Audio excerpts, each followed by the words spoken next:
Hello, my name is Dr. Dondre Simpson from DentalAdviceForYou.com. Um, this is part of the series that I have called Dentist Chronicles, where I share with you some of the issues that I go through, good and bad, uh, usually dealing with uh, parts of my dental practices, with patients, et cetera, et cetera. So, had a patient, and I've had a few of these types of patients in my 25 years of being a dentist. Um, People are still not really understanding what gum disease is. And if you're not a dentist or been around the dental profession and um, don't have gum disease, then you wouldn't probably know what gum disease is about. But unfortunately, and I don't have the exact statistics, maybe I should, but I don't. But let's just say, unfortunately, a majority of adults, especially if you don't go to the dentist on a very regular basis, at least twice a year for your cleanings and checkups. And then sometimes even then, because some of us dentists are not the most, I wouldn't say thorough, but yeah, thorough or, there's bad apples in every bunch of anything that, no matter what you do. And this is not calling out any dentist by any means. Again, I'm not perfect. Nobody's perfect. But when you have gum disease, which the official name of that is called periodontal disease. Grandmama and them used to call it pyorrhea. Okay, but it's pretty much the result where your teeth ultimately, if bad enough, will get loose. Okay. Unfortunately, a lot of adults, a lot, and I would say more than not, have some level of periodontal disease, gum disease. Sometimes I've seen where previous dentists, um, and I can only go off of what patients tell me. Um, and case in point, this is how it really starts. Hello, Miss So and So. I'm Dr. Simpson. Welcome to my practice. Um, how can I help you? And, hey, doc, I'm here just for regular checkup and cleaning. I say, okay, well, normally on my adults, because a lot of adults have gum disease, I don't do cleanings on my first visit. Sorry, I just don't because I don't know what type of cleaning you need. And just because you went to a dentist and you're switching dentists because you haven't moved to a new city or got new insurance and whatever, you're coming to me. Hey, I'm blessed to have you. Blessed to meet you. But I don't do cleanings generally on the first visit as the plan for the first visit. Usually it's X-rays, exam, consultation, so I can let you know what, if anything, I found. Now, if I have time or the next patient canceled or rescheduled and I have time to do the necessary cleaning that I diagnose you to need during that exam, then I will do it. So this is how I train my patients because unfortunately, a lot of dental offices will just treat people and do the cleanings just so they can get that initial, money, which is fine. I mean, I'm not. Everybody does things differently, but the way I was taught is you first need to diagnose the gums, and that simply is doing an exam using what they call a periodontal probe. It looks like a little needle with little slots on it, um, little lines on it, and it measures the depth of the the gum pockets that's around each tooth. So if you can imagine like a pocket like I have here in my, you the gums form a pocket around the teeth that you can slip a little probe into, and if that probe goes down, it's measured in millimeters, and usually most probes are 10 to 12 millimeters long, and normal pockets are 1 to 3 millimeters. So if that probe goes into the pocket that I slipped down during the exam and on various teeth, um, and it goes from 1 to 3, hey, you don't have gum disease. You might have gingivitis still, which is just tartar and plaque. Even bleeding gums don't mean you have gum disease. It means that you have inflammation of the gums. Um, Gums mean gingiva, itis mean inflammation, gingivitis. Okay, but that's not gum disease. Okay, so everybody that has gingivitis does not have gum disease, but everybody that has gum disease or periodontal disease does have gingivitis. But gum disease is the parent or grandparent to gingivitis. It's the next step. So, as I digress, you come into my office, I do an exam, and I do that periodontal probing around various teeth, and I see that you have pocketing around gum pockets deeper than 3 millimeters from 4 to 10, then we got a problem. Now, if your previous dentist didn't do that or hygienist, shame on them. And I'm just being honest. Okay, this is not how I say dentists should be practiced. This is how dentistry uh, is taught in the dental schools. You diagnose the gums as well as just like you diagnose cavities and decay as a dentist. So if I find that you have deeper pockets around your teeth, you're not getting a regular cleaning in 99 usually percent of the time, because it'll be a disservice for me to do a regular cleaning. And let me explain to you what a regular cleaning does. A regular cleaning cleans your teeth and tartar and plaque above the gums. Get it? That's the simplest way I can keep it for you.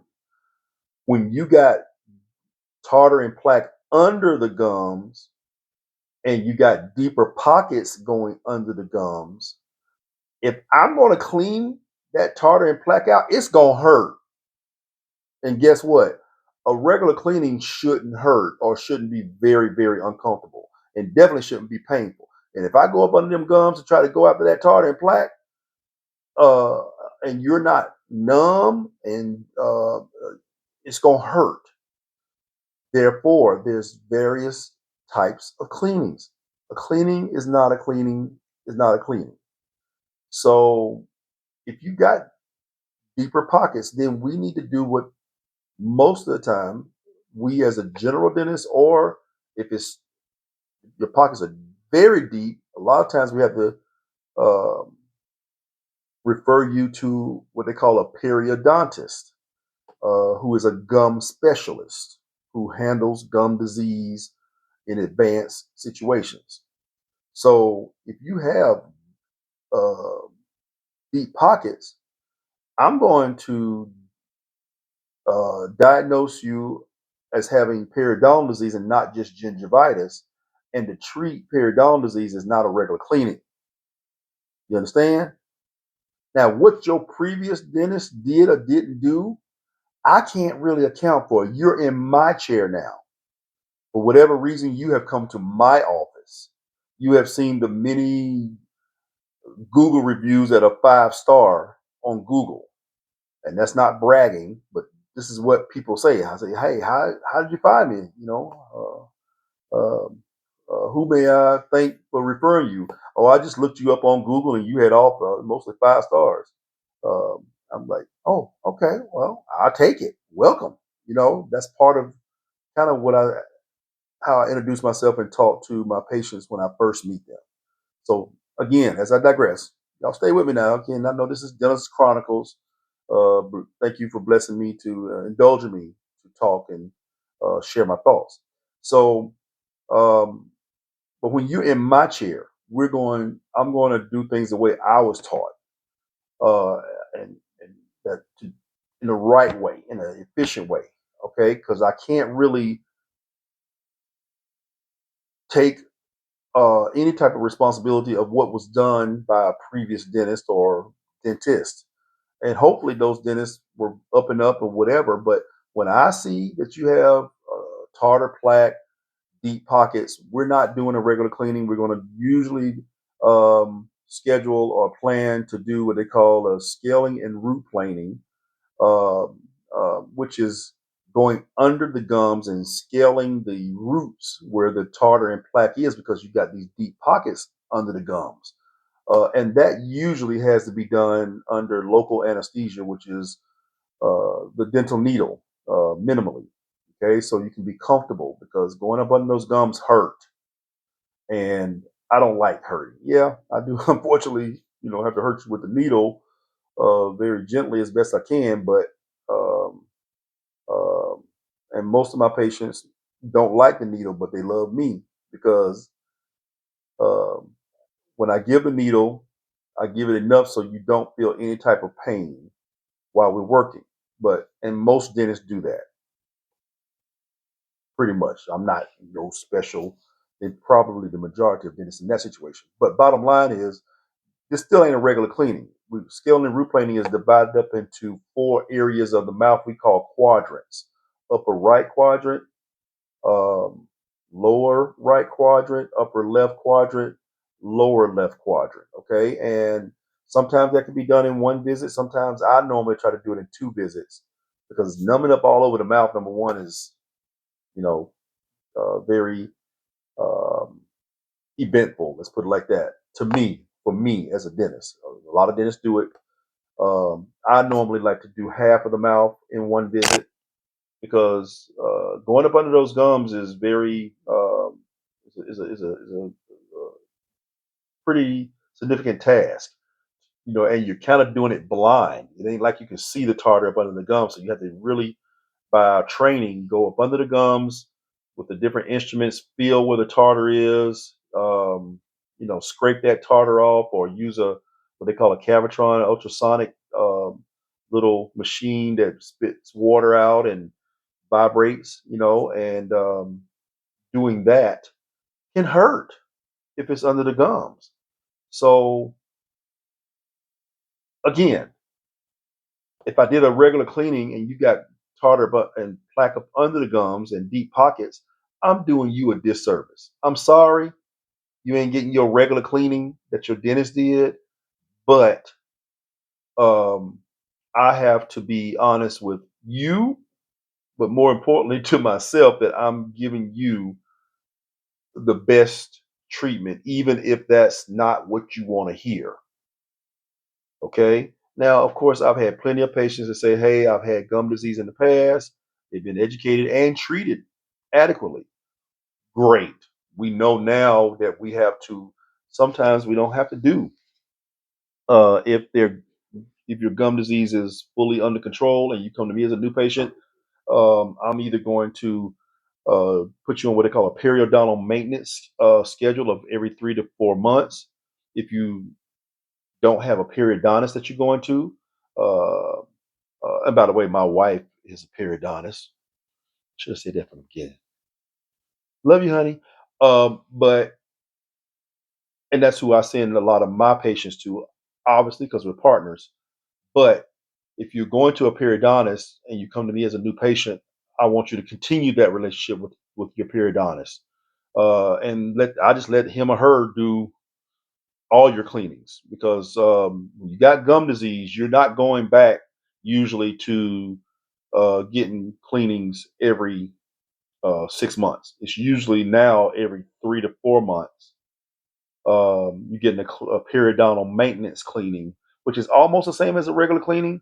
You're not usually getting numbed, but you are getting probed regularly. At least you should be, to make sure that those pockets are smaller now and stay smaller, because there's no cure for gum disease, but there is management for it, where the gum pockets can stay shrunken after the initial deep cleaning we call scaling and root planing, or sometimes the periodontist has to do gum surgery, where they have to literally open your gums up and do that scraping visually. Again, not really trying to get so far into that, but my main thing is, understand, when you go to your dentist or you go to a new dentist and he or she tells you that you got gum disease, It's not that you got to accept that. Understand it. Ask questions, especially if your previous dentist told you that you didn't have gum disease. Um, it can be, very challenging. I get it. And that's where I get the perplexed. Well, my previous dentist didn't tell me. Well, I'm sorry. Let me show you. Sometimes on the X-ray you can see signs of gum disease. Sometimes you can't. That's why that little probe that I was telling you about. That's the main way that we measure pockets. But sometimes if your pockets or your jawbone levels are very low, we can definitely see that on the X-ray. Case in point. Again, education is the key for my patients and for you. So I want you to understand that um, you know cleaning is not always a cleaning is not always a cleaning because and then there's some places who will say, hey, come in and we'll see you, do an exam, X-ray, and a cleaning for $60. I personally disagree with that because again, most adults got gum disease, and a cleaning that most offices are advertising is just a regular cleaning. And it's like you got a house with mold and decay in your basement, and you in the basement and on the first and second floor, you don't really have that, but you just got some dirty windows. So I say, how should you fix your house? From the foundation up, which I would hope you would say yes, but some people are like, no, I just want to doing just a cleaning when you got all that mildew and rotten in the basement, just cleaning your windows. How is that really making your house better? I know that sounds kind of crazy, and um, unfortunately, I do kind of get off on the wild tangents like that. But I want you to understand that when you got gum disease, we can't just clean the windows, which is the tops of your teeth, because that's negating the disease that's going on. And gum disease has been linked to heart disease and other body issues because the mouth is connected to the body, even though some people don't think of it like that. But I don't know why. Um, and so, therefore, why would you not want to do that? And I know it's hard to hear, and it's going to be more expensive. Let's get to the honest. It's going to be more expensive to do cleanings with gum disease than it is with not gum disease or just gingivitis. Okay, and insurances cover both, but they cover the regular non well the regular cleanings with no gum disease at usually 100%. But when you got to do the deep cleanings, you usually got to pay copays, deductibles of the such, and of course that's more money. I get it. I get it. But I'm not going to save you a buck while your jawbone deteriorates from gum disease and bacteria. I'm just not. Sorry. I will not. And I am not your dentist. And unfortunately, I've lost some patients because they wanted to just get a regular cleaning and I just refused. I'm sorry. I'm not going to mistreat you by treating you the way you want or you only understand to be treated based off of me being the professional. I'm not a know it all, but I know what I know. And when I know that you got gum disease, you ain't getting a regular cleaning. Not for a long time, if ever again. So, again, this is Dennis Chronicles. I've been, again, I really want to hear from you what your experiences are in the comments. Um, if you need to talk about something like that, hey, go to my website, request a consultation, dentaladviceforyou.com. Because, you know, again, I don't know everything. I'm doing these chronicles so you can understand sometimes what we as dentists and dental professionals go through. But, you know, I kind of want to know maybe from this patient standpoint why that patient may have thought that, or why this or that, or what your experiences are. Let's share them. I'd love to hear from you. Have a great day.